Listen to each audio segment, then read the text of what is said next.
Before we start doing arithmetic with fractions, let's review the different types of fractions and how to convert between them. Remember that a fraction is made up of two parts.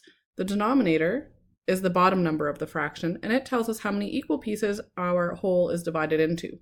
The numerator is the top number of the fraction, and it tells us how many pieces we have. In a proper fraction, we have a value of less than 1, so we don't have one whole item. We recognize this because the numerator is smaller than the denominator. When you're reporting a fraction answer, you should always make sure it's reduced to lowest terms. Here are some examples of proper fractions. Our first example, 2/5, is represented like this. We have a whole divided into 5 equal parts. That's what the denominator tells us, and the numerator tells us we have 2 of those pieces. To check and see if it's reduced to lowest terms, I look to see if there is a number other than 1 that can divide evenly into both the numerator and the denominator.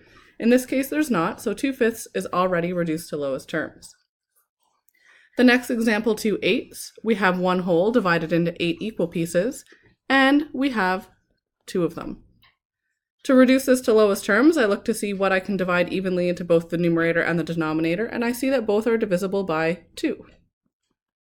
Doing that division in the numerator, 2 divided by 2 is 1, and 8 divided by 2 is 4. 2/8 in lowest terms is 1/4. Visually, this means that I could have also divided this whole item into 4 equal pieces, and I have 1 of them. Pause the video for a moment and try the next example on your own. If you don't divide by the highest common factor right away, you may take more than one step to reduce your fraction to lowest terms, and that's okay. No matter how many steps you took, you should have reduced this to 1/2. Our whole could have been divided into 2 equal pieces, and we have 1 of them. The other type of fractions you'll see are improper fractions and mixed numbers. These have a value of greater than 1. We have at least one whole item and a portion of another. Improper fractions are recognized because they have a numerator that is larger than the denominator. In mixed numbers, we have a combination of a whole number reported with a proper fraction. It's important to be able to convert between these two forms. Let's first convert between mixed numbers to improper fractions. We'll look at this example, 1 and 3/8.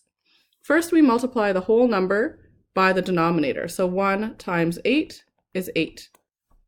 We then add this value to the numerator, or 3.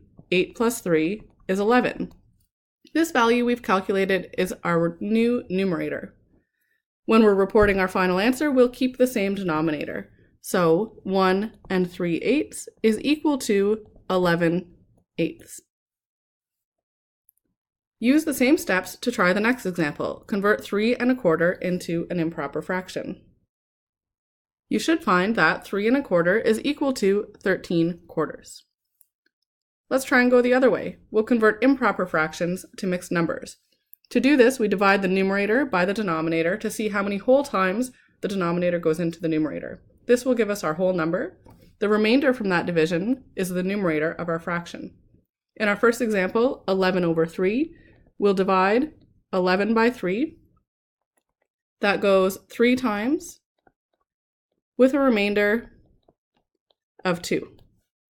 That means when we report as a mixed number, 11/3 is equal to 3 wholes and 2/3. The remainder is our numerator, and we keep the same denominator.